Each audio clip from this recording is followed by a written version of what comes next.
My daughter asked the hospital director for a shot so I wouldn't wake up. But that wasn't even the worst part.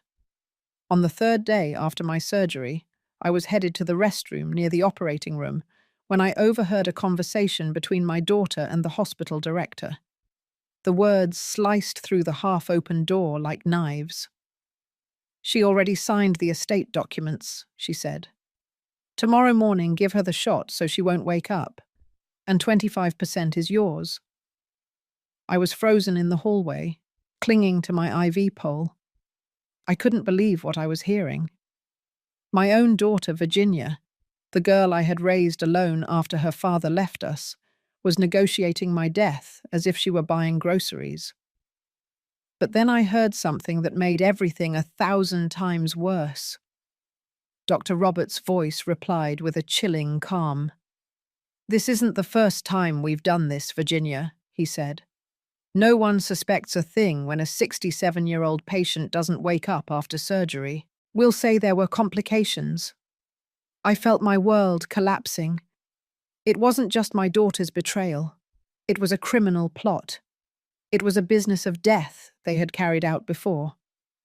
Now, let me explain how I ended up in that hallway, at the exact moment I found out my own flesh and blood wanted me gone. It all started 3 weeks earlier, when Virginia showed up at my house with that smile she always wore when she wanted something. I was in the kitchen preparing tamales, my hands covered in dough, the steam filling the room with that fresh corn scent that always reminded me of my own mother. I had spent the entire morning cooking because I knew how much Virginia loved my tamales. She hadn't come to visit in 2 months. "Mum, you smell delicious," she said, walking in without ringing the doorbell, as if she still lived there. She gave me a quick, meaningless hug and sat down at the table, phone in hand. She didn't even look me in the eyes. "I made your favorites, with chicken and green sauce," I told her, wiping my hands on my apron. "Do you want some coffee? I just made a fresh pot." "I don't have much time, Mum. Ryan is waiting for me." "I came because I need to talk to you about something important." It was always something important when Virginia came to see me. It was never just to spend time with me, to ask me how I was, or to reminisce about the years it was just her and me against the world. I sat down across from her, drying my hands that still smelled of cumin and cilantro. "Tell me, honey, what do you need?" "Mum, I've been thinking about your health." Her voice sounded concerned, but her eyes never left her phone screen. "You've been complaining about stomach pains for months. You need to get your gallbladder removed." I already spoke with Dr. Roberts, the director of St. Mary's Hospital. He's one of the best surgeons in the country, and he owes me a favor. He can operate next week. Next week. Everything was already decided without my input. "I don't know, Virginia. Surgeries are dangerous at my age. Besides, the pain isn't that bad. I can manage it with a good diet." "Mum, don't be so stubborn. If you don't have the surgery now, it could get worse. It could become something serious. Do you want me to lose my mother because of your stubbornness?" That sentence hurt me more than any gallbladder pain, because it sounded like she cared, as if she was genuinely worried about losing me. A mother always wants to believe her children love her, even when all the signs say otherwise. "All right," I whispered, "if you think it's necessary." Virginia smiled, but it wasn't a smile of relief. It was a smile of victory. "Perfect. Oh, and Mum, there's something else. To get admitted to the hospital, they need some documents. You know, medical authorizations, insurance information, that kind of stuff. Dr. Roberts gave me these papers for you to sign." She pulled a thick folder from her bag and placed it on the table, on top of the corn dough stains. There were a lot of pages, with small print and medical terms I didn't understand. "You should explain to me what I'm signing." "Mum, they're standard hospital forms, authorizations for the surgery, consent forms, nothing important. Trust me. Trust me." Those 3 words a mother should never question. I signed every page where Virginia pointed with her finger, without reading, without asking. I signed because I believed my daughter was taking care of me. I signed because I thought it was the right thing to do. I unknowingly signed my own death warrant. A week later, I was at St. Mary's Hospital, in a private room on the 3rd floor. Virginia had insisted that I needed privacy to recover well. The room had beige walls, a window overlooking a grey parking lot, and that disinfectant smell that gets into your lungs and never leaves. Dr. Roberts came to see me the night before the surgery. He was a tall man, about 50 years old, with perfectly styled silver hair and a smile that showed off teeth that were too white. He wore an immaculate lab coat and a watch that probably cost more than my house. "Mrs. Johnson, it's a pleasure to take care of you," he said. "Virginia has told me so much about you. Don't worry, the surgery is simple. You'll be back home in less than a week." Home. How ironic that he would use that word when they had already planned for me never to return. The surgery was on a Tuesday morning.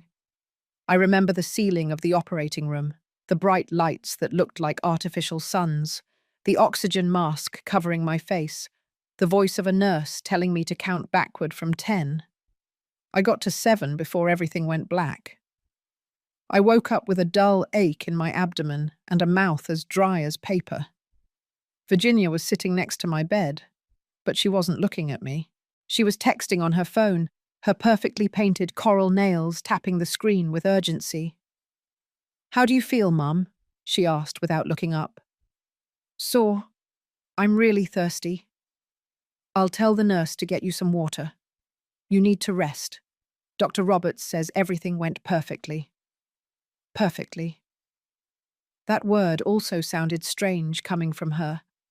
The next 2 days were a blur of pain, morphine, and Virginia's brief visits that lasted exactly 15 minutes. Ryan came once. He stood at the door, asked how I was with the same enthusiasm he'd used to ask for the time, and then left. None of my other relatives showed up.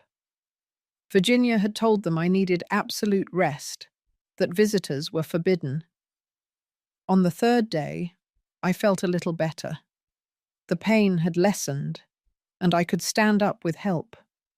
I needed to use the restroom, but the nurse wasn't answering my call. I decided to go alone, dragging the IV pole. The hallway was strangely empty for mid-morning. I walked slowly, each step a small victory. I passed other rooms, hearing the murmur of TVs, the coughs of other patients, the soft crying of someone who had probably just received bad news. And then, as I passed near the director's office, I heard Virginia's voice. I stopped. Something in her tone made me stand still, breathe slowly, and sharpen my hearing. She already signed the estate documents. My heart started beating faster. What documents? What estate? Tomorrow morning. Apply the injection so she doesn't wake up, and 25% is yours. The world stopped spinning. The hallway began to tilt. I clung to the IV pole so hard my knuckles turned white.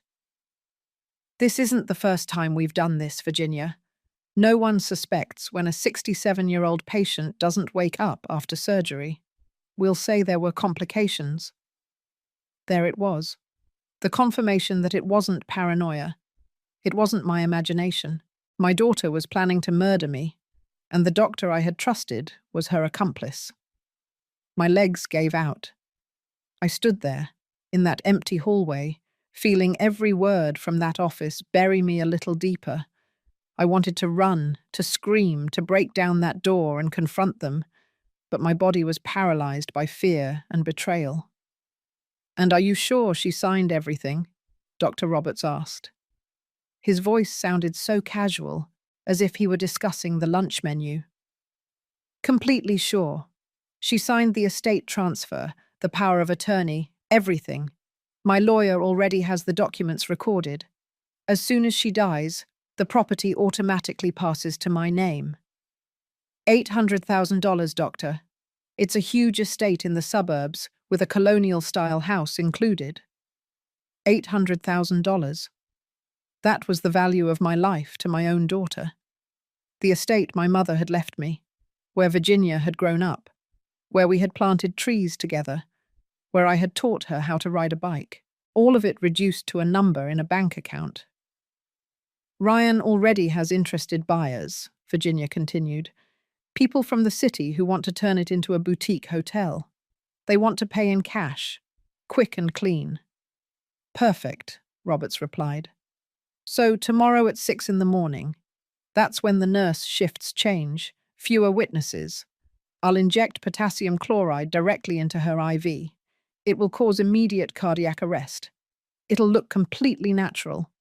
I've used this method 4 times before. It never fails. 4 times before. There were others.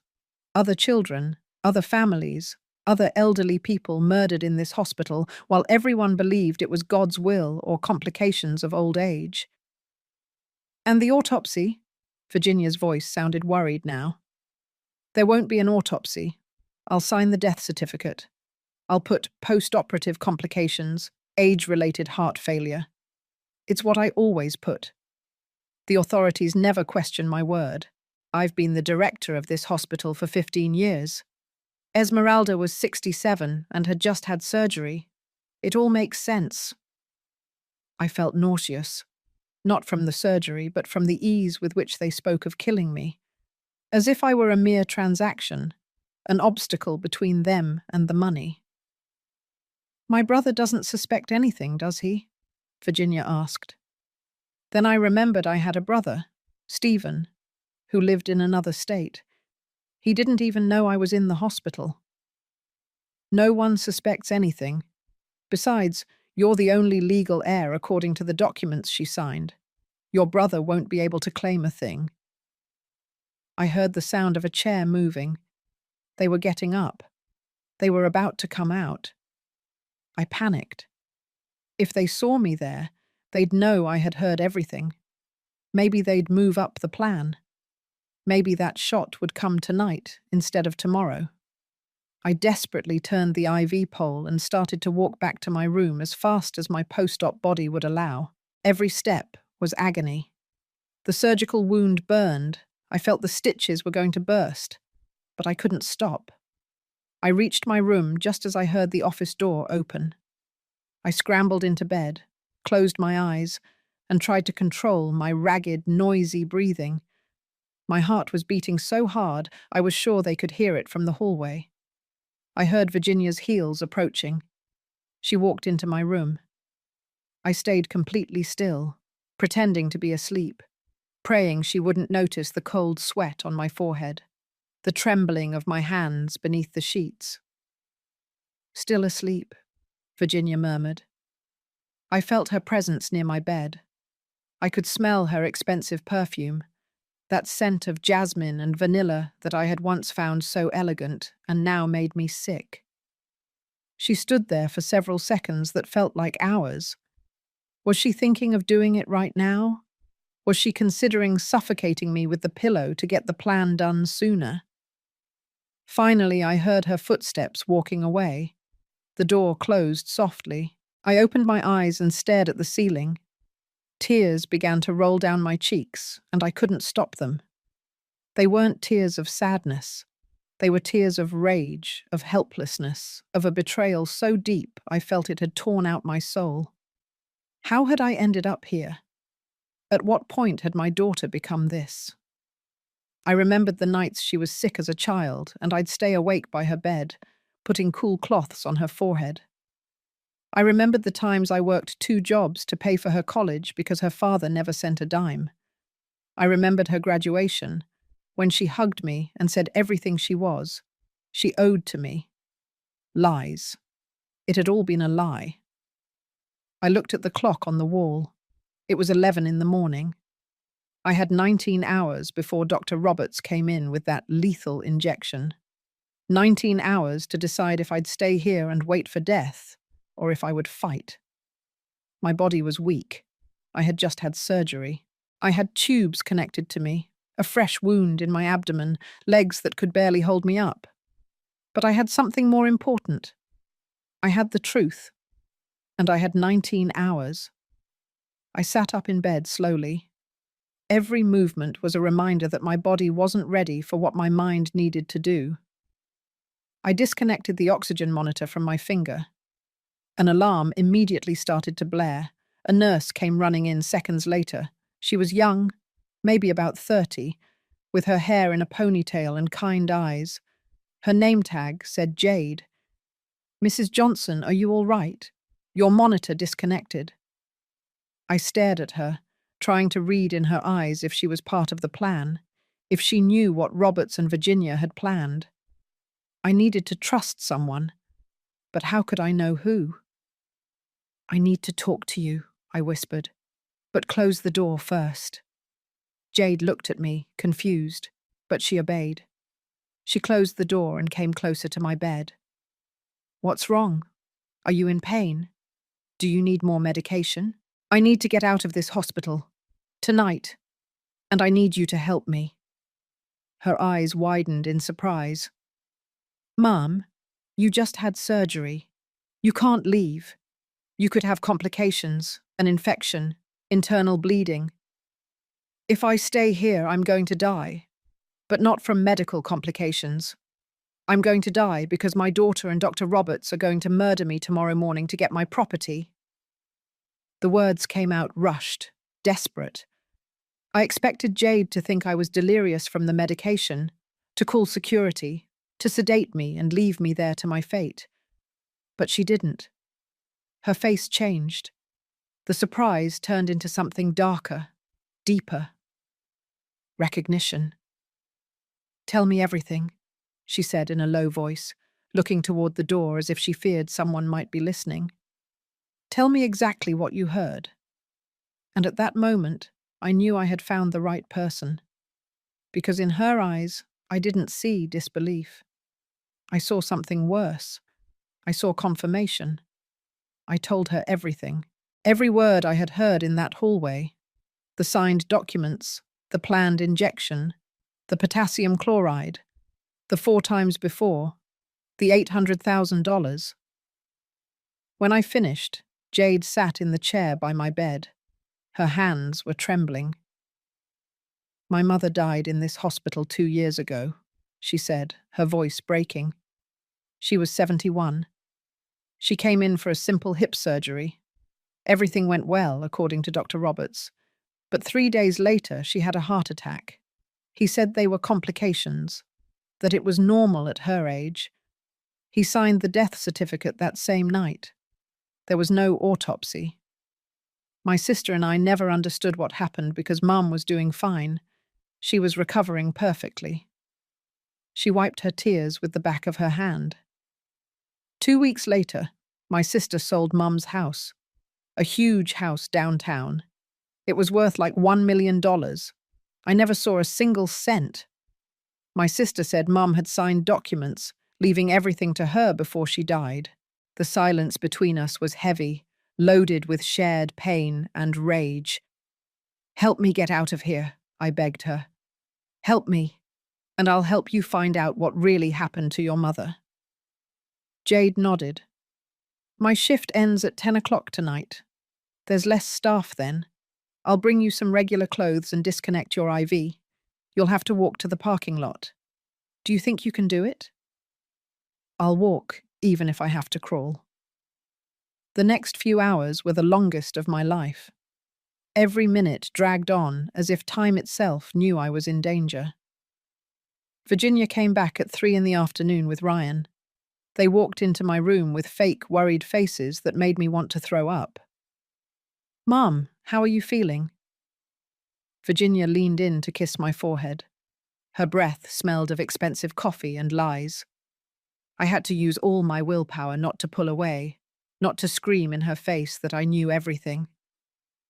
"Tired," I murmured, keeping my eyes half closed. "It hurts a lot." "Dr. Roberts says that's normal. You'll feel better tomorrow." Ryan smiled from the doorway, his hands in his pockets, looking at his watch as always. Tomorrow. Of course. Tomorrow I wouldn't feel anything because I'd be dead. Do you need anything, Mum? Do you want me to stay with you tonight? Virginia asked, but she was already checking her phone again. She didn't expect me to say yes. She never expected me to say yes. No, honey, go rest. I'll be fine. All right. We'll be back early tomorrow. She got up quickly, clearly relieved to be able to leave. Ryan was already in the hallway. I love you, Mum. I love you. Those words that once filled my heart now sounded hollow, rotten, like fruit that was pretty on the outside but spoiled on the inside. They left.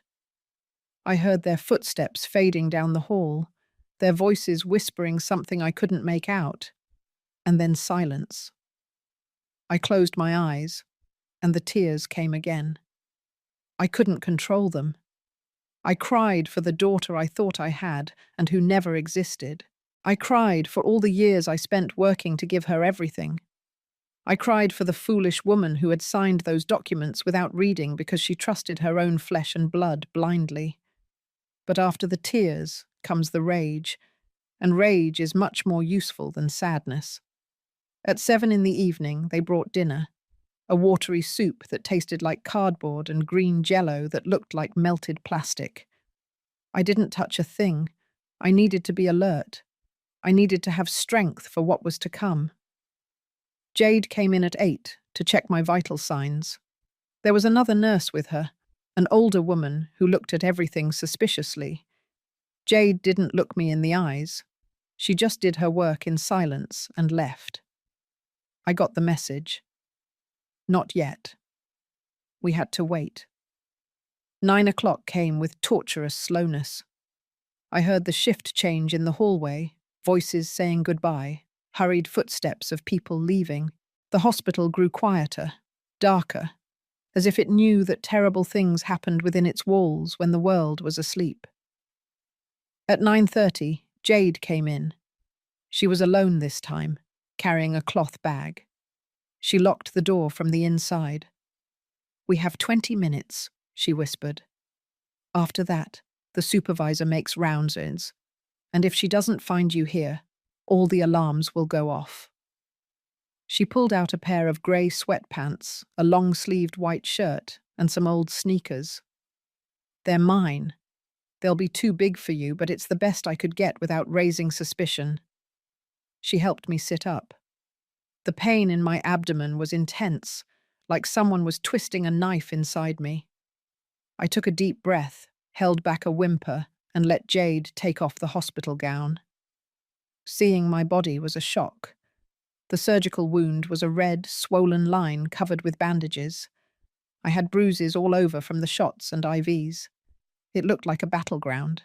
"This is going to hurt," Jade warned as she started to disconnect the IV. She was right. The sting when she pulled out the needle made me bite my lip until it bled to keep from screaming. She helped me put on the clothes. Every movement was torture. Lifting my arms to get the shirt on made me see stars. Bending over to put on the pants almost made me faint. But I did it. I dressed as if I were putting on armor for a war. "Now listen carefully," Jade said while helping me put on the sneakers. "We're going to use the service stairs. They're at the end of the hall, near the supply room. No one uses them at this hour. We'll go down 3 floors. I'll take you to my car in the staff parking lot. It's an old white car. It won't attract attention." "And then?" I asked. "I can't go to my house. Virginia is probably watching the entrance." "I have a friend, Rachel. She lives alone in the suburbs. She'll help us. She's trustworthy, I promise." Rachel. That name sparked something in my memory. Rachel Miller, the one who lived in my neighborhood about 40 years ago. Jade nodded, surprised. "Yes, you know her. She was my best friend when we were young. We lost touch when I got married and moved away. Destiny has strange ways of coming full circle. She'll be happy to see you. Now let's go. We don't have time." She helped me get out of bed. My legs were shaking like jello. Jade put my arm over her shoulders and held me firmly by the waist. Pressed together like that, we went out into the hallway. The corridor was dim. Only every third fluorescent light was on to save energy. Our footsteps sounded amplified in the silence. Every door we passed seemed to hide eyes watching us. We reached the supply room. Jade opened the door next to it, the one for the service stairs. The air that came out smelled of dampness and neglect. These were the stairs no one used, the ones that existed only for emergencies or for the cleaning staff to move their carts without bothering the patients. "Hold on to the handrail," Jade instructed me. "We'll go slow, one step at a time." We started to go down. Every step was agony. I felt my surgical stitches stretching, that something inside me was going to break. Sweat was running down my back. Midway through the second floor, I had to stop. "I can't, Jade. It hurts too much." "Yes, you can. Think about your daughter waiting for you to die tomorrow.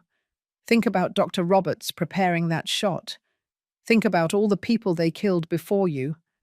Are you going to let them win?" She was right.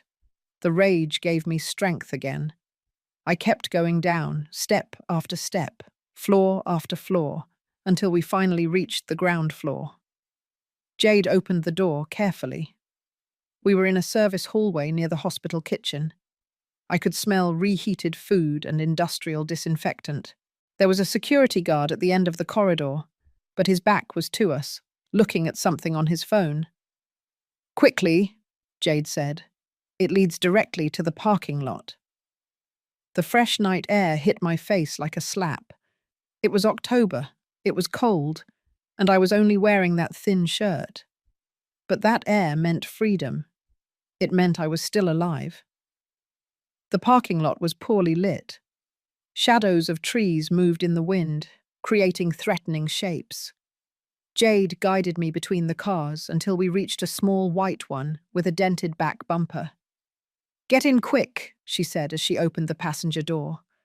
I fell into the seat. The pain was unbearable now. I felt something wet on my abdomen. I looked down and saw a red stain spreading on the grey pants.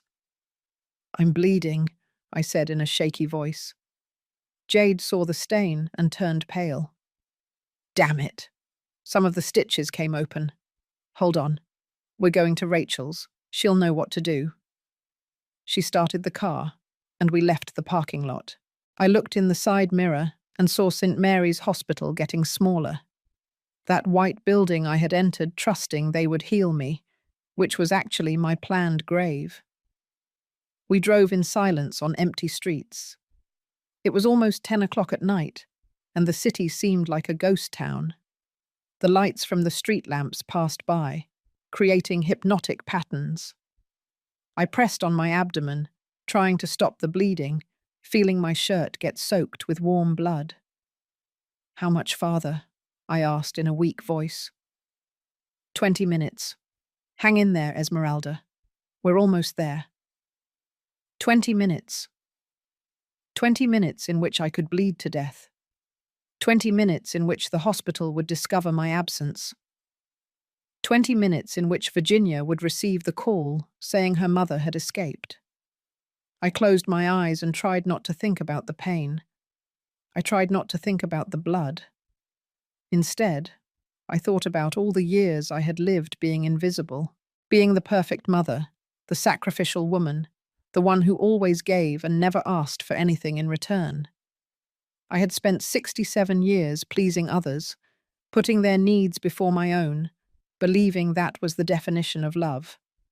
But love doesn't kill you. Love doesn't negotiate your death for money. Love doesn't sign your death warrant with a fake smile. I opened my eyes with a new determination. I was not going to bleed to death in this car. I was not going to give Virginia the pleasure of inheriting my estate. I was not going to let Dr. Roberts continue to murder elderly people without consequences. I was going to survive. And afterward, I was going to destroy them. The car finally stopped in front of a small house with a messy yard. The lights were on inside. Before Jade could ring the doorbell, the door opened.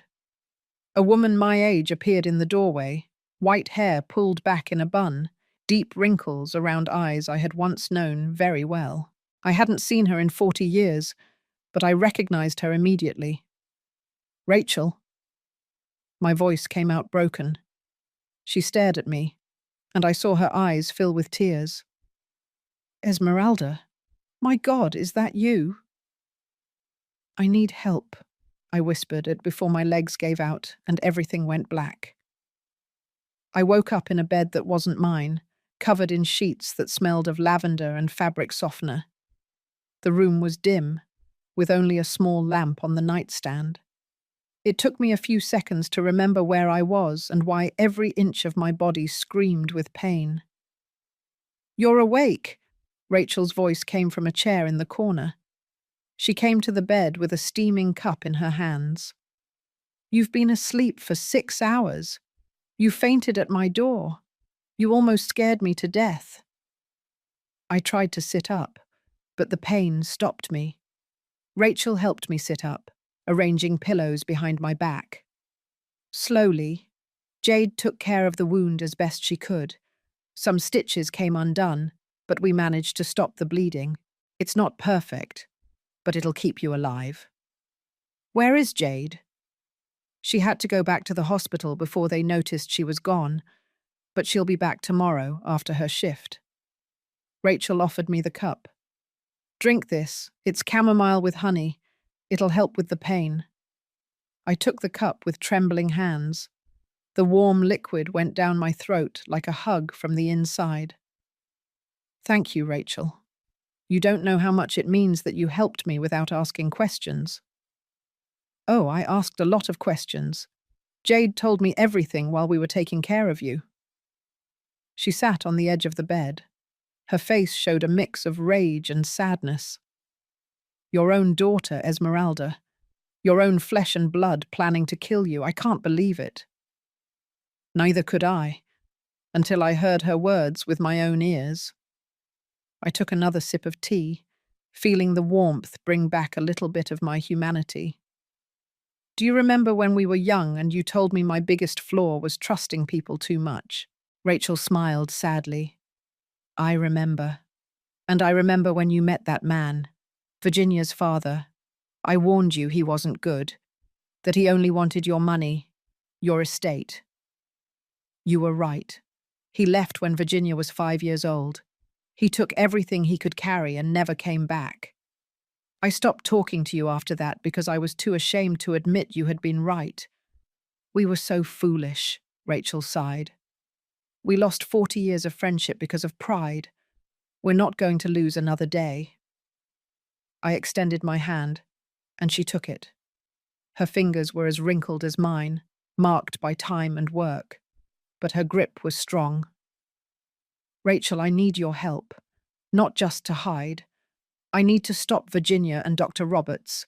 I need to make sure they don't do this to anyone else." "I know. That's why I called my son as soon as Jade left. Your son, Brian. He's a lawyer. He specializes in cases of elder abuse. He's won multi-million-dollar lawsuits against hospitals, against corrupt families, against all kinds of vultures who prey on the elderly." Pride shone in her eyes. "I told him about your situation. He's coming first thing in the morning." I felt a spark of hope for the first time since I had heard that cursed conversation. "Do you really think he can help me?" "Esmeralda, my son has been waiting for a case like yours his whole career. A corrupt doctor murdering patients, a daughter killing her own parent, falsified documents. This isn't just about your revenge. This is justice for all the people Roberts killed before you." The bedroom door opened, and a man in his 40s came in, tall, with glasses and a laptop under his arm. I heard voices. "Mrs. Johnson, I'm Brian Miller. My mother told me about your situation, and I took the first flight from the city. We need to talk." He hadn't waited until morning. He had come in the middle of the night because he understood the urgency. He sat down in the chair Rachel had been in and opened his laptop. First of all, are you up to talking? I need you to tell me everything from the beginning. Every detail, every document you signed, every word you heard. Everything. For the next hour, I told him my story. Brian didn't interrupt. He just took notes on his computer with quick fingers. When I mentioned the 4 previous cases Roberts had confessed to, his eyes lit up with something that looked like professional hunger. That's crucial, he said. If we can prove this is a pattern, that there are more victims, the case becomes federal. It's no longer just attempted murder. It's serial murder with a financial motive. Roberts could face life in prison. But how can we prove something like that? I only overheard a conversation. I don't have recordings. I don't have physical evidence. Brian smiled. That's where my work comes in. First, we're going to get back all the documents you signed. I need to see exactly what that paperwork says. I'd bet anything it included a property transfer disguised as medical forms. But Virginia has all those documents, I said. Not all of them. Hospitals keep copies of everything patients sign. It's the law. First thing tomorrow, I'm going to show up at St. Mary's Hospital as your legal representative, and I'm going to demand full access to your medical records. They can't refuse. And what if they notify Roberts? Let them notify him. In fact, I want them to. I want him to know that you have legal representation now. That's going to scare him. And scared people make mistakes. Brian closed his laptop. But there's something more important we need to do first. We need to report your disappearance from the hospital. What? No, if we do that, Virginia will know I'm alive. Exactly. And that's what we want. He leaned forward, his eyes shining with strategy. Think about it, Mrs. Johnson. Right now, Roberts and your daughter think you're in that hospital, asleep, waiting for the injection tomorrow morning. But if they find out you've disappeared, they'll panic. Panic will make them act impulsively. Maybe they'll try to flee. Maybe they'll start fighting with each other. Panic leaves evidence. Rachel nodded. Brian's right. Besides, if they don't report your disappearance, it's suspicious. A hospital loses a patient who just had surgery and doesn't say anything. That makes them accomplices. All right, I agreed. The idea of Virginia knowing I was alive still terrified me. What do we do?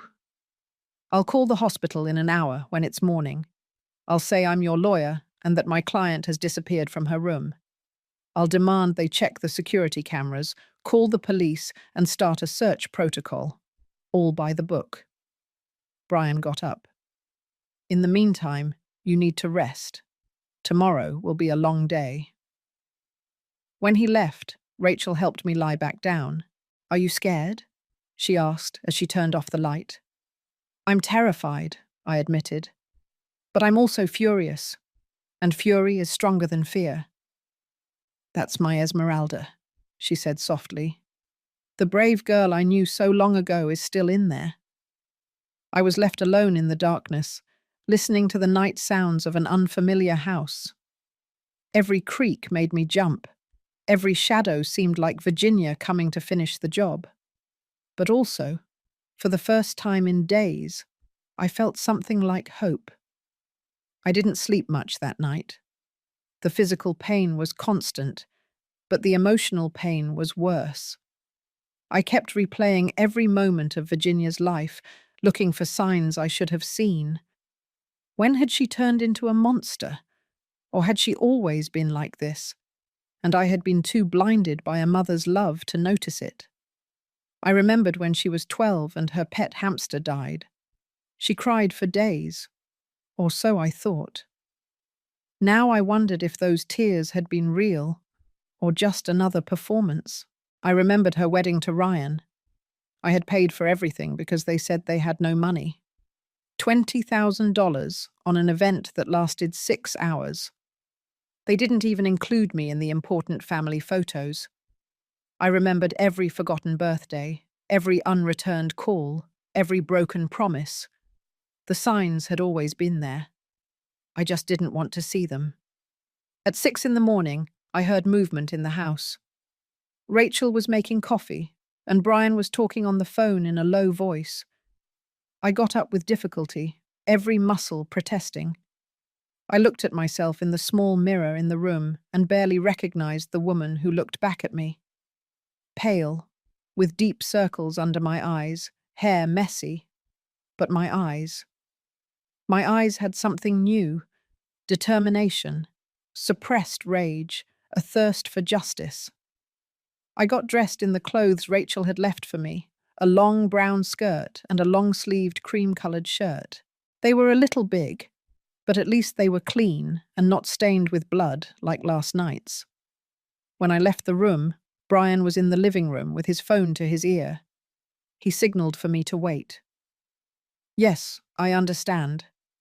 A 67-year-old patient who just had surgery has disappeared from her room. This is extremely serious. No, I don't accept excuses. I want to speak with Director Roberts immediately. I see. How convenient that he isn't available. Then I'll speak with the assistant director. Yes, I'll wait. He covered the phone with his hand and whispered to me. They're in a total panic.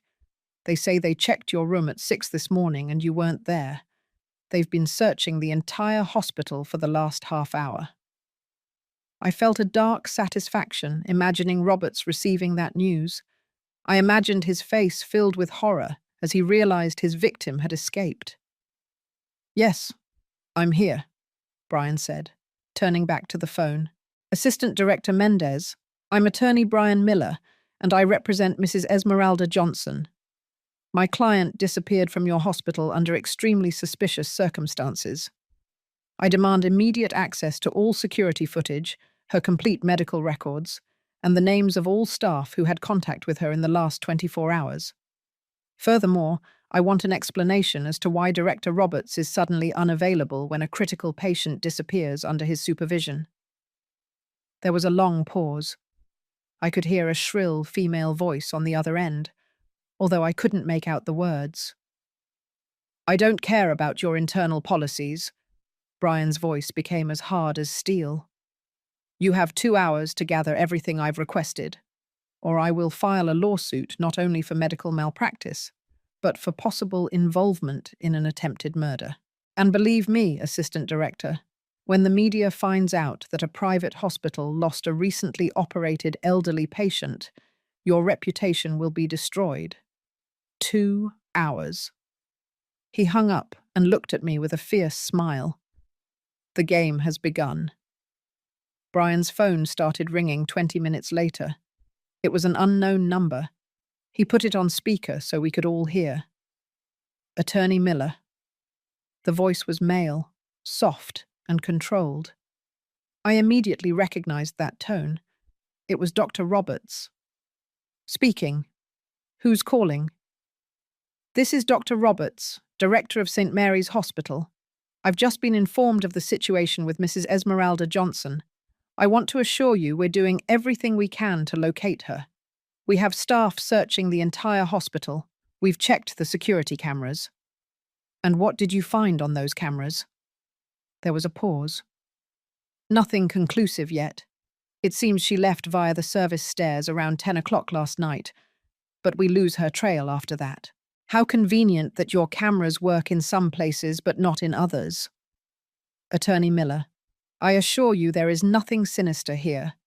Mrs. Johnson just had surgery. She was likely confused by the medication. It's common in patients her age. She's probably just disoriented somewhere in the building. Brian looked at me and smiled before replying. Dr. Roberts, I have news for you. My client isn't lost. She's with me. She's perfectly oriented and has many things to say about the conversations she overheard in your hospital. The silence on the other end was deafening. I could imagine Robert's face turning pale, his mind racing to figure out how much I knew, how much I had told. I don't know what you're referring to. His voice was tense now, the artificial smoothness gone. I think you do understand. But don't worry. Everything will be clear soon. Especially when I present the recordings my client made of certain compromising conversations. There were no recordings. It was a complete bluff. But it worked. Wait, attorney, he said. Maybe we can resolve this in a civilized way. If Mrs. Johnson has any complaint about her treatment, we can discuss it. I'm sure there was a misunderstanding. A misunderstanding? Brian repeated with sarcasm. That's an interesting way to refer to a plan to murder someone for money. That's a very serious accusation with no basis. I could sue you for defamation. Try it. In the meantime, I have a meeting with the police in 2 hours to file a formal report. I'm going to give them all the information about your little business with my client's daughter, and about the other 4 cases you mentioned in your conversation. Another silence. This one was longer, heavier. When Roberts spoke again, his voice had changed completely. He wasn't faking it anymore. Now he sounded dangerous. Attorney, you're making a very big mistake. You're interfering in matters you don't understand. There are powerful people involved in this. People who don't like it when others get into their business. Are you threatening me, Doctor? I'm advising you to be prudent, for your own good and your clients'. Thank you for the advice. It'll be useful when I play it for the judge. This call is being recorded, by the way. The sound of the call cutting off abruptly echoed in the room. Rachel had her hands over her mouth, her eyes wide. My God, he just openly threatened you. I know, Brian said. And it's perfect. He put his phone away. Desperate people make mistakes. Roberts just confirmed there's something to hide. An innocent man doesn't make threats. An innocent man defends himself with facts. My own phone, which had been off since I escaped the hospital, started to vibrate on the table where Rachel had left it charging. Brian signaled for me not to touch it. Let it ring. Let's see who's calling. It was Virginia. She called 5 times in a row. Then text messages started coming in, which Brian read aloud. Mum, where are you? I'm so worried. The hospital says you disappeared. Please answer. Mum, if you're upset about something, we can talk. Just tell me where you are. This isn't funny. You're sick. You need medical care. Ryan and I are looking for you everywhere. Please, Mum. And finally, if you don't answer, I'm going to call the police and report you as a missing person. Tell her to answer, Brian said, handing me the phone. But just this. I'm fine. I have a lawyer. Don't look for me. With trembling hands, I typed exactly those words and sent them. Virginia's reply came in seconds. A lawyer? Why do you need a lawyer? Mum, you're scaring me. What did they tell you? Who put ideas in your head? I didn't answer. Brian told me to turn the phone off again. Perfect, he said. Now she knows you're conscious and protected. That's going to force her to make a move. She'll probably call Roberts. They'll argue. Maybe they'll fight. And when people fight, they say things they shouldn't. And now what do we do? I asked. Now we go to the police, he said. But not the local station. We're going directly to the federal prosecutor's office. I have contacts there. People who take crimes against the elderly seriously. He got up and started putting his laptop away. Mrs. Johnson, I need you to be prepared. They're going to ask you a lot of questions. They'll want every detail. You're going to have to relive that entire conversation you overheard. Are you ready? I'm ready. I also need you to understand something important. Once we file this report, there's no turning back. Your daughter is going to be arrested. She's going to face criminal charges. Her life as she knows it will be over. Are you absolutely sure you want to do this? I thought about Virginia as a baby, as a little girl, about all the moments I had believed we were truly mother and daughter. I thought about the pain of betraying your own flesh and blood. But then I thought about Virginia standing in that office, negotiating my death with the coldness of someone buying an appliance. I thought about the other 4 victims Roberts had mentioned. I thought about all the mothers, fathers, and grandparents who had died in that hospital, believing it was God's will when it was really murder for money. I'm completely sure.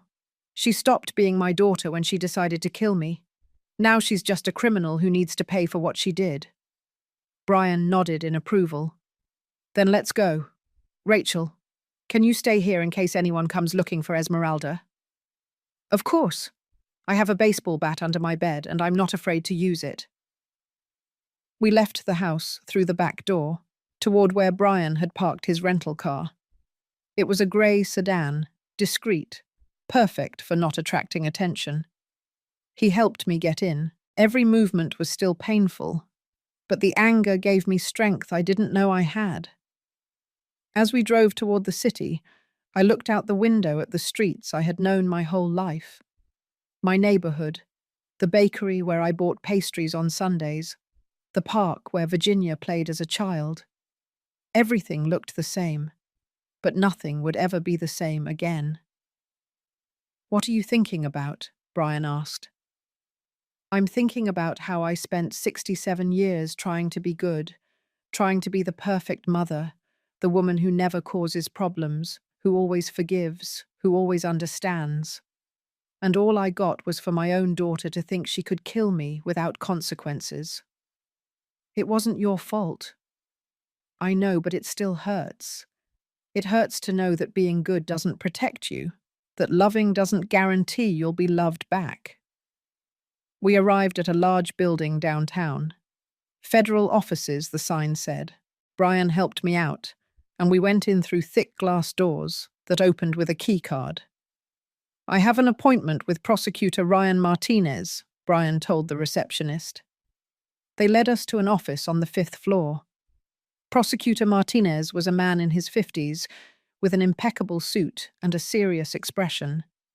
He shook our hands and invited us to sit down. Brian told me something about your case on the phone, Mrs. Johnson, but I need to hear everything from you directly, from the beginning, without leaving anything out. And so, for the 3rd time in 24 hours, I told my story. But this time was different. This time it wasn't just a release. It was an official statement. It was the beginning of the end for Virginia and Roberts. Prosecutor Martinez listened to my entire story without interrupting. He took notes in a yellow legal pad, his expression becoming more serious with every detail I revealed. When I finished, he leaned back in his chair and exhaled deeply. Mrs. Johnson, what you're describing is much more serious than I imagined. We're not just talking about an attempted murder. We're talking about a criminal organization operating inside a private hospital. He stood up and started pacing his office.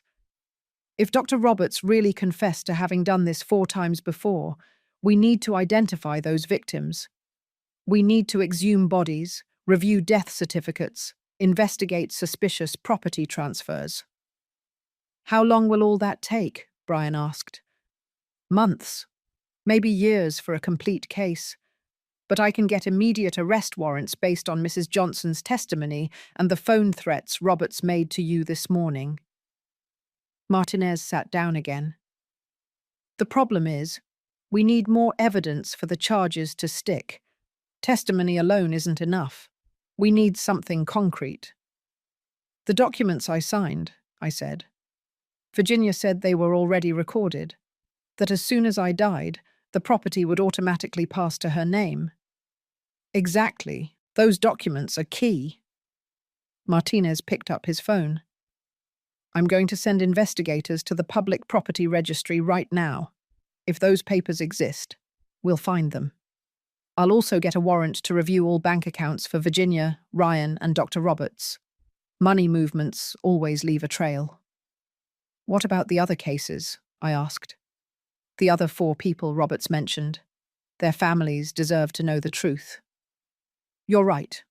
I'm going to request access to all death records at St. Mary's Hospital for the last 5 years.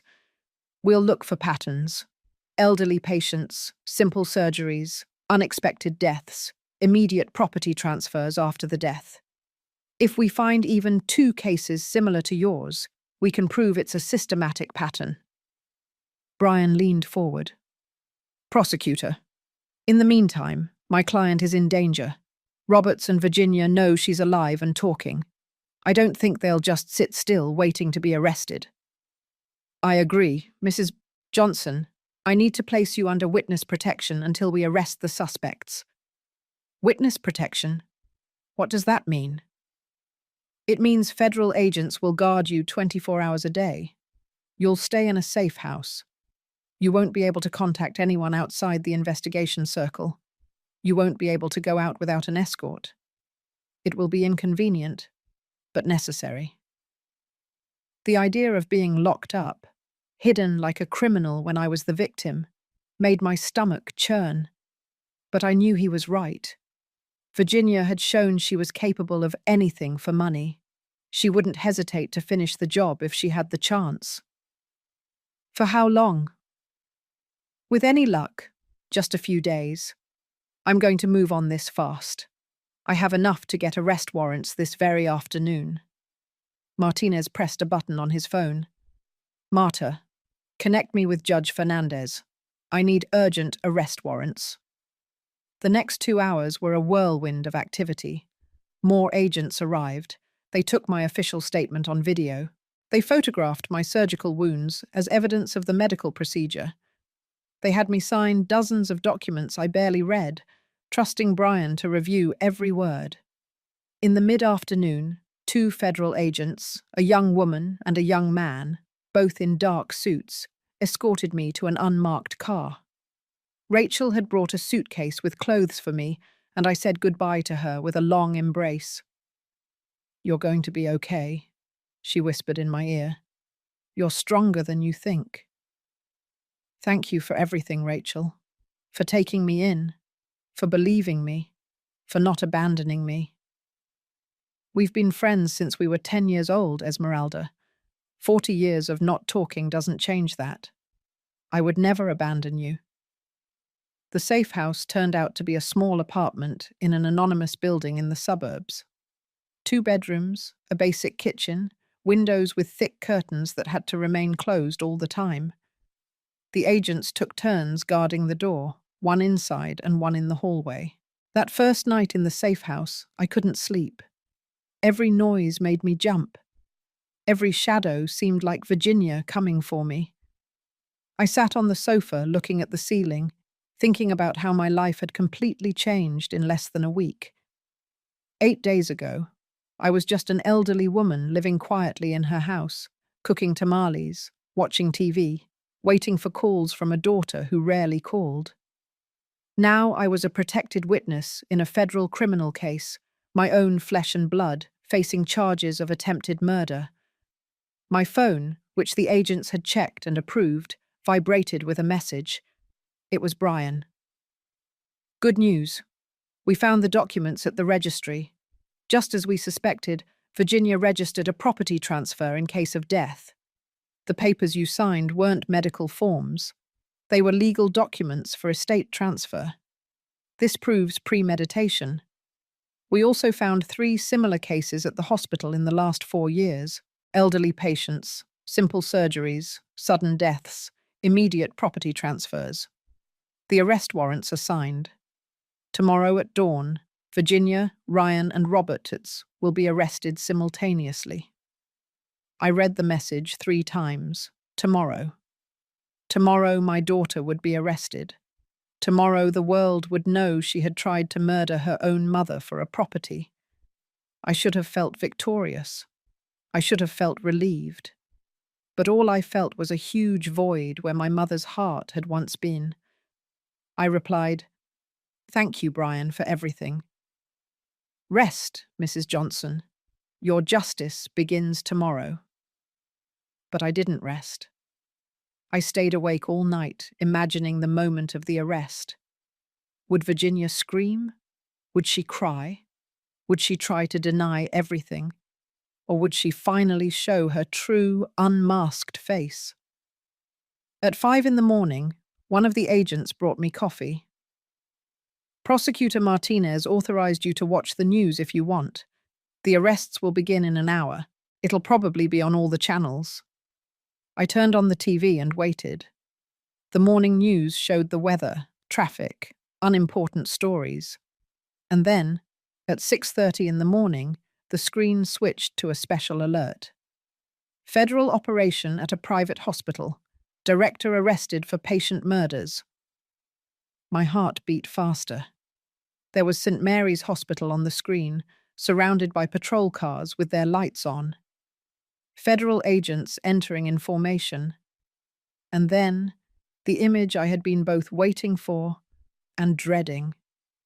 Dr. Roberts being led out of the hospital in handcuffs, his white coat now wrinkled and stained, his panicked face captured by dozens of cameras. He was no longer the elegant man with a perfect smile. He was a criminal, being displayed for the world.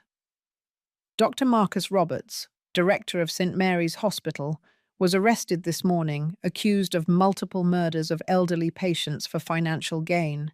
According to sources from the prosecutor's office, he operated a criminal network that included family members of the victims.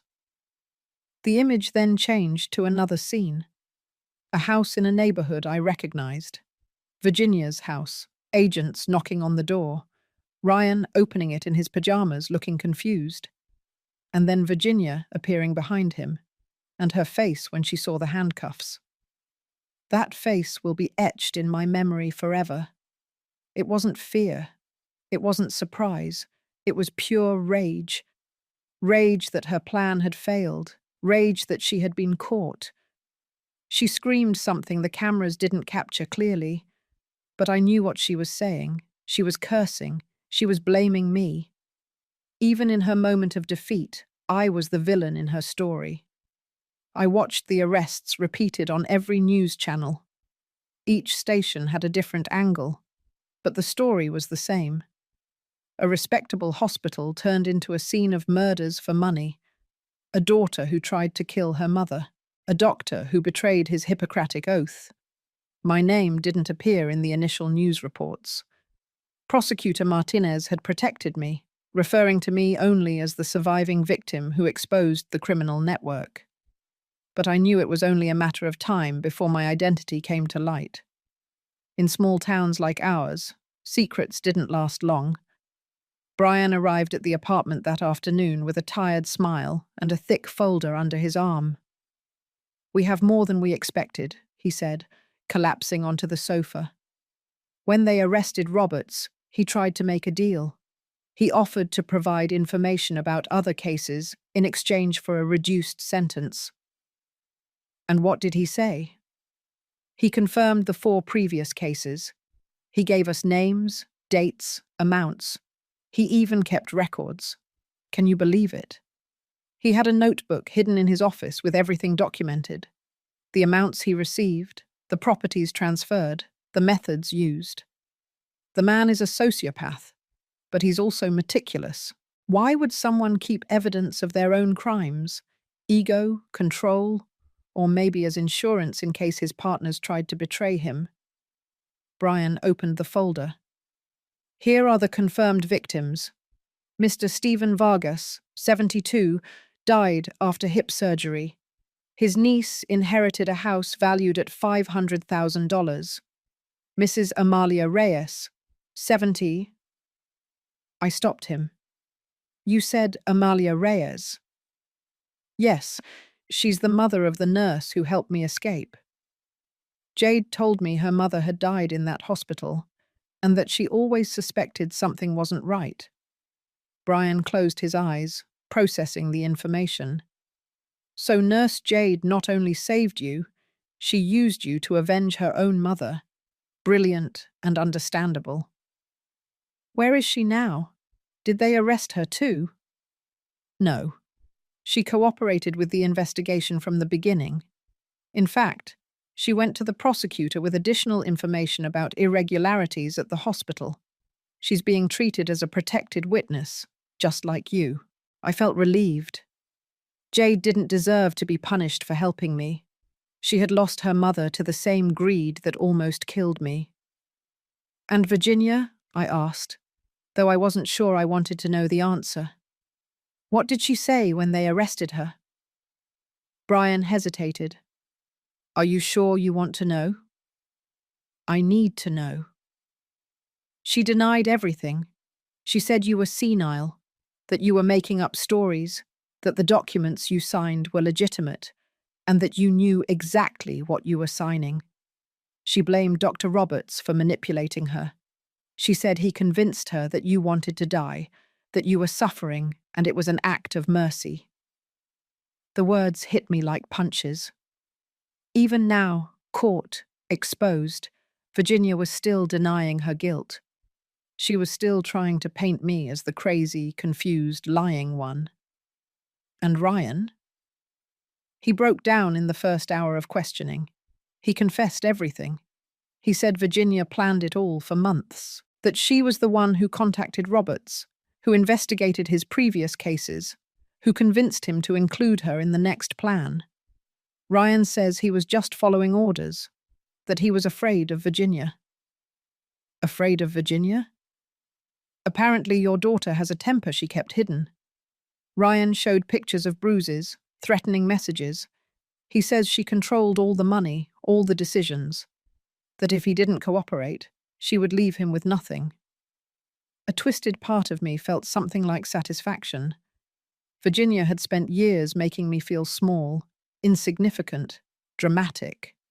Now the world was seeing who she really was. The trial will be in 3 months, Brian continued. Roberts has already pleaded guilty in exchange for testifying against Virginia. Ryan will also cooperate. With his testimony plus yours, plus the documentary evidence, Virginia will face between 25 and 30 years in prison. 30 years. My daughter would spend the rest of her useful life in a cell. I should have felt victorious. Instead, I just felt tired. The following days were strange. I lived in that small apartment, protected but imprisoned. Rachel visited me twice a week, always escorted by agents. She brought me homemade food, magazines, neighborhood gossip I was no longer interested in. People are talking, she said during one of her visits. Some say you're brave.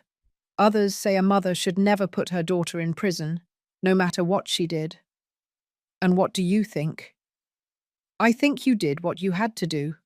And I think the people who are criticizing you weren't in that hallway listening to their own daughter negotiate their death. Social media exploded when my name finally came out in the news. There were 2 clearly divided sides. Some called me a hero, a survivor, an example of strength. Others called me a traitor, an unnatural mother, a bitter old woman making up stories for attention.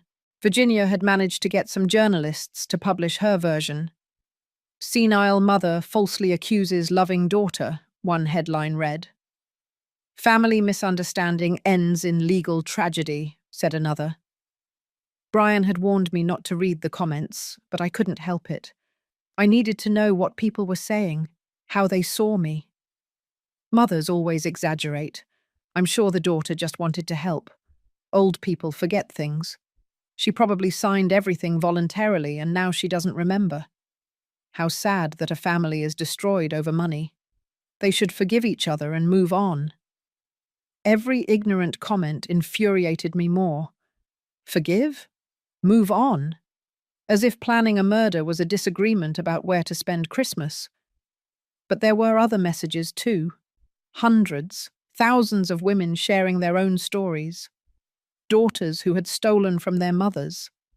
Sons who had abandoned their parents in horrible nursing homes. Families torn apart by inheritance, by greed, by a lack of real love. Thank you for being brave, one woman wrote. My sister tried something similar with my father. I didn't have the courage to report her. He died believing his daughter loved him. You saved lives, another wrote. If you hadn't spoken up, Roberts would still be killing elderly people without consequences. Those messages gave me strength. They reminded me why I had agreed to testify despite the pain, despite the public shame, despite knowing I would lose my daughter forever. I hadn't really lost her. I never had her. The Virginia I loved, the one who existed in my memories and hopes, was never real. She was an illusion I had created because I needed to believe my sacrifice had been worth it. A month after the arrests, Brian came with unexpected news. "The families of the other victims want to meet you," he said. "Specifically Nurse Jade and her siblings. Would you feel comfortable meeting with them?"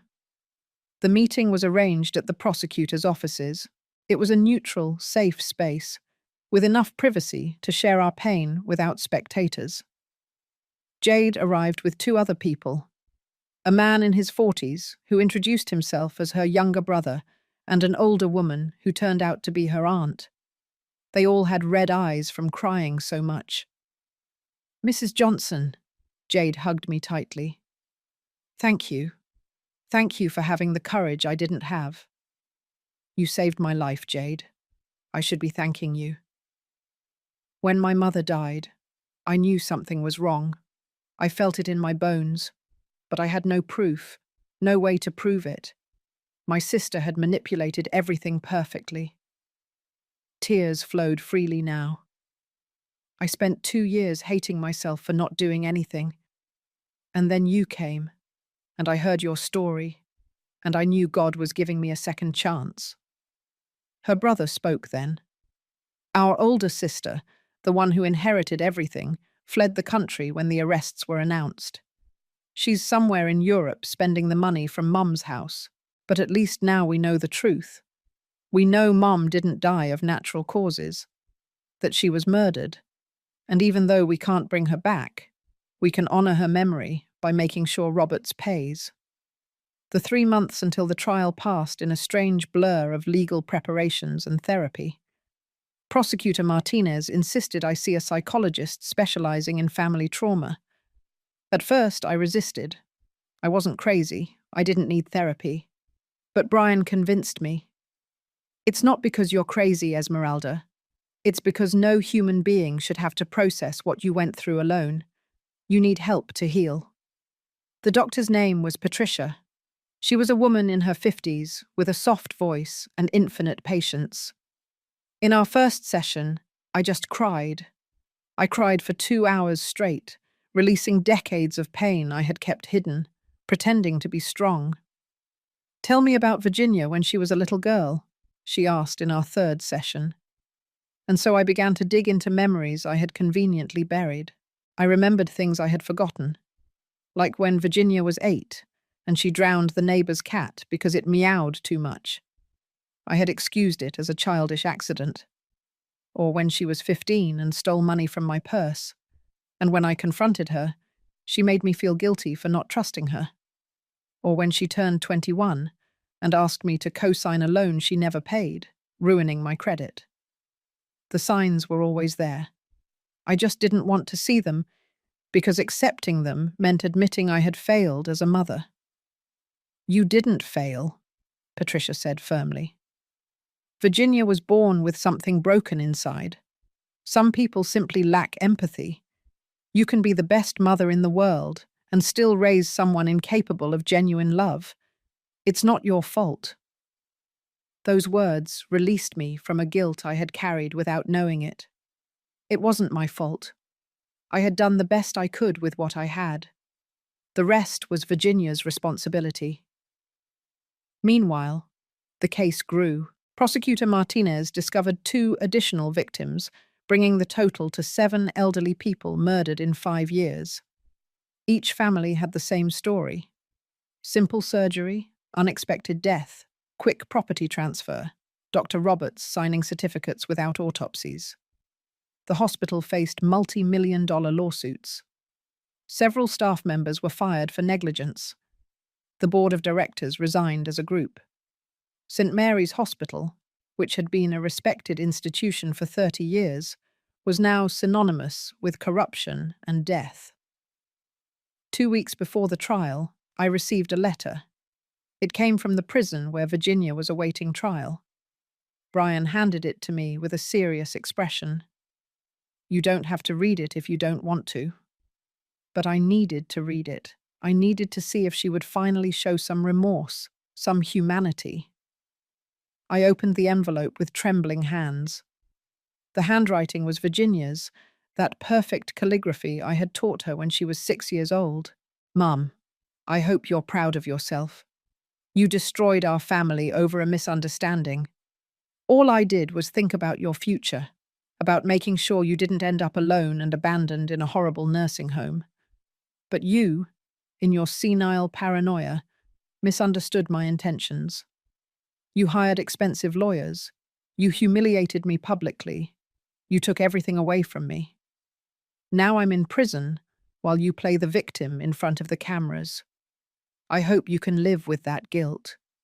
I hope that when you're really dying, alone because you no longer have family, you'll remember this moment and regret it. Your daughter who once loved you, Virginia." I read the letter 3 times, looking for even one word of apology, one acknowledgement of what she had done. There was nothing, just manipulation, gaslighting to the end, trying to make me feel guilty for surviving. "What does it say?" Brian asked. "It says she's still the same person who negotiated my death," I said. "It says she hasn't learned a thing." I tore the letter into small pieces. "And it confirms I made the right decision." The day of the trial came with a grey sky that threatened rain. I wore a dark grey pantsuit that Rachel had helped me choose. Nothing flashy, nothing dramatic. Just an elderly woman seeking justice. The courtroom was full.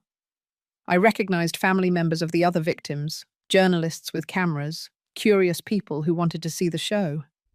And there, at the defense table, was Virginia. She had dressed in a pale pink dress, her hair in a low ponytail, minimal makeup. She looked young, vulnerable, innocent. It was a calculated performance to generate sympathy. Our eyes met for a second. I expected to see hatred in her eyes, or at least rage. But what I saw was worse: indifference. She looked at me as you would look at a stranger on the street, as if I were irrelevant. The judge came in, and we all stood up. He was an older man, about 70, with a severe expression. He sat down, and the process began. Prosecutor Martinez presented the case with surgical precision. He showed the falsified documents, the bank transfers, the testimonies of Roberts and Ryan. He projected on large screens the conversations Virginia had had with Roberts, reconstructed from recovered phone records and emails. "Ladies and gentlemen of the jury," Martinez said in a firm voice, "this is not a case of a family misunderstanding. This is not a worried daughter making difficult decisions for her sick mother. This is premeditated murder motivated by greed. Virginia Torres planned, organized, and almost executed the murder of her own mother for a property valued at $800,000. And when her plan failed, she showed no remorse. She showed rage at having been discovered. When it was my turn to testify, I walked to the stand with my legs trembling. I swore to tell the truth on a Bible that was heavier than I expected. The prosecutor guided me through my story. Every question was a wound reopening. I described the surgery, the hallway, the exact words I had heard.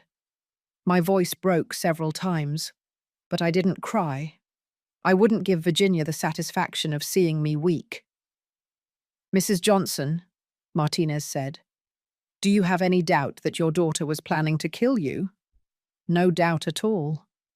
"And how do you feel about it?" The question took me by surprise.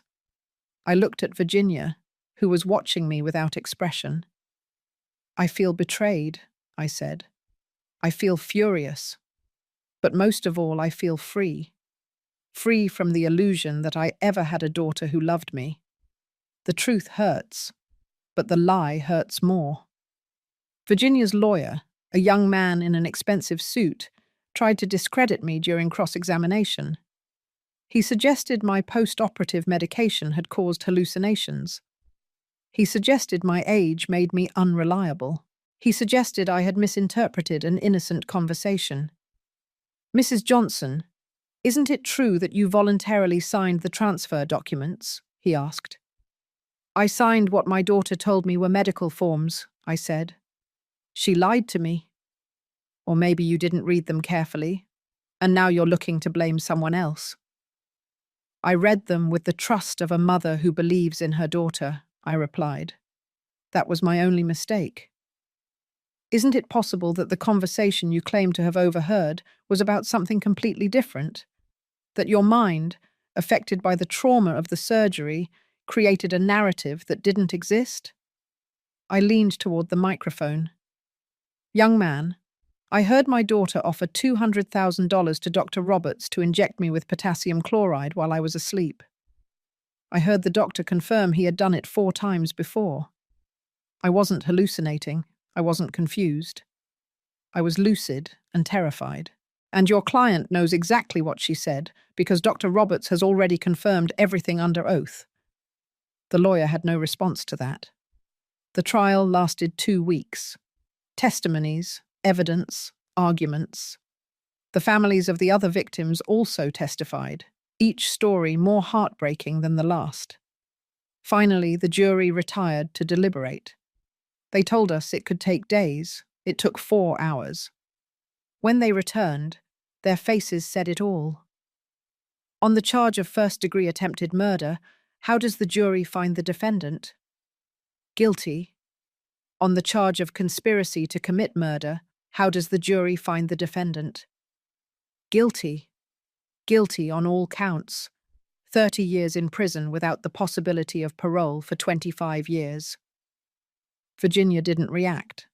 She stayed seated, staring ahead, as if this were happening to someone else. Even in her defeat, she showed no real emotion. But I did react. I cried. Not from sadness, but from relief. Justice. Finally. Justice. 6 months after the trial, I was finally able to return to my house. The estate Virginia had tried to steal from me was now completely mine again, with legal documents that no one could question. But when I crossed the threshold, I didn't feel the relief I expected. The house was full of ghosts, of memories of a life that no longer existed. Rachel helped me clean, to clear out Virginia's things that were still in her old room. Photos, clothes, school trophies. Everything went into boxes that I donated without a second glance. I didn't need reminders of a person who was never real. "What are you going to do now?" Rachel asked me as we drank coffee in the kitchen that had once been filled with the smell of tamales. "Live," I replied simply. "For the first time in 67 years, I'm going to live for me." And I did. I sold part of the estate, the farthest part that was only gathering weeds and bitter memories. With that money, I did 3 things I had never allowed myself to do. First, I created a legal fund for elderly victims of family abuse. Together with the families of Robert's other victims, we established a foundation that offered free legal representation to elderly people being manipulated or stolen from by their own children. We called it the Esmeralda's Hope Foundation, and in the first 6 months, we helped 27 people regain their properties and dignity. Second, I fulfilled a dream I'd had since I was a child, but always put off because of responsibilities, to travel. I bought a plane ticket to Europe and spent 3 months traveling through Spain, France, and Italy. I walked through ancient streets, ate food I couldn't pronounce, and sat in cafes watching life go by. For the first time, no one needed anything from me. I was gloriously free. In Rome, I met a group of women my age, all traveling alone for different reasons. Divorces, widowhood, ungrateful children. We became instant friends, sharing stories and wine on terraces with a view of the Colosseum. One of them, a Spanish woman named Mercedes, said something I'll never forget. We spend the first half of our lives being what others expect. The second half is for being who we really are. She was right. I had spent 67 years being the good mother, the obedient wife, the woman who never caused problems. The last years would be different. Third, when I returned home, I transformed part of the estate into a shelter for elderly women escaping abusive situations. Not a nursing home, but a temporary home where they could recover, receive legal advice, and plan their next steps. I hired Jade, the nurse who had saved me, as the medical coordinator. "This is what Mum would have wanted," Jade told me the day we opened the shelter. "For her death to have meaning, to save others." The shelter was called Renaissance House, and the demand was immediate. There were so many women trapped, so many stories like mine. They arrived scared, broken, convinced they deserved the mistreatment. They left strong, informed, and ready to reclaim their lives. One afternoon, a year after the trial, I received a letter. I didn't recognize the handwriting, but the sender was Federal Women's Prison. For a moment, I thought it was from Virginia, but the name was different. Ryan Torres. I hesitated to open it, but curiosity won. "Mrs. Johnson, I know I have no right to ask you for anything after what I did. I've accepted my sentence of 15 years, and every day I carry the guilt of having been an accomplice. But I need you to know something. Virginia manipulated me just as much as she manipulated you. I was her puppet. I lived in terror of contradicting her. That doesn't excuse me, but it's the truth. I testified against her not for revenge, but because I finally had the courage to tell the truth. I'll never expect your forgiveness, but I wanted you to know that what you did, exposing all of us, saved more lives than you can imagine. There are 3 people in this prison who are also here for planning to kill their elderly parents. Your case opened up an investigation that caught them. You are a hero, even if you don't feel like it. With respect, Ryan." I folded the letter and put it away. I didn't forgive Ryan, but I understood he had also been a victim in his own way. Virginia had that talent, turning everyone around her into accomplices or victims. The media was still interested in my story. I turned down most interviews, but I accepted one with a show about female survivors. The interviewer asked me something no one else had dared to. "Do you ever miss her? Miss your daughter?" I thought hard before answering. "I miss the daughter I thought I had," I said. "I miss the illusion, but the real person, Virginia, I don't miss her, because that person never loved me. And you can't miss what you never had." "Has she written to you? Have you spoken since the trial?" "She wrote to me once, blaming me for everything. I never replied. I have nothing to say to her. She made her decisions. I made mine. We are nothing to each other anymore." If you could say one thing to other women in similar situations, what would it be? That blood doesn't mean loyalty. That being a mother doesn't mean you have to accept abuse. That it's okay to walk away from toxic people, even if they're family. That surviving isn't selfish, it's necessary. And that life after betrayal can be beautiful if you have the courage to rebuild it. 2 years later, on my 70th birthday, I threw a party at the estate. Not a small, quiet celebration like the ones I had before. I invited all the women who had come through Renaissance House, the families of Robert's victims, Brian and his family, and Rachel and her children. There were over 100 people in my yard, eating, laughing, celebrating life. Jade gave me a gift, a photo album of all the women we had helped. Each page had a photo and a message of gratitude. Tears ran down my cheeks as I flipped through it.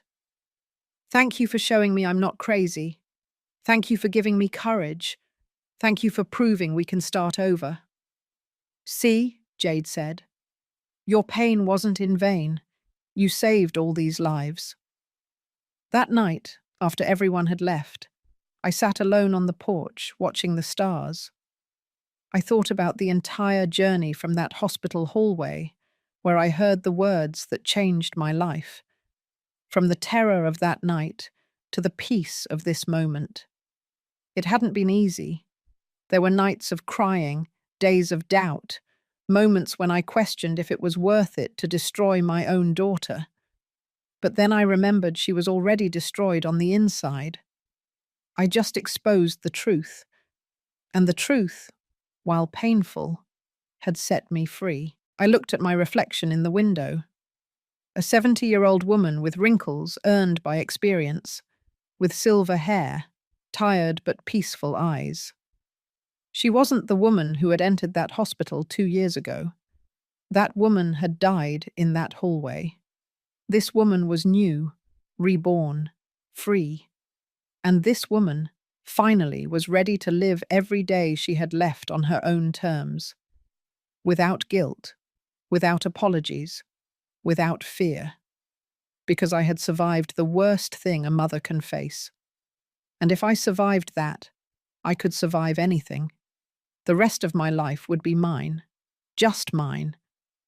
And that, I discovered, was the best gift I had ever given myself. The story of how my daughter tried to kill me had become the story of how I finally learned to live. And if anything good came out of all that darkness, it was this. I inspired other women to reclaim their lives too. One by one, we were rewriting the rules. We were no longer the silent women who accepted everything to keep the peace. We were warriors, survivors, phoenixes rising from the ashes. And I, Esmeralda Johnson, 67 years old when I almost died, and now 70 years old and living fully, was the living proof that it's never too late to start over. It's never too late to choose yourself. It's never too late to be free.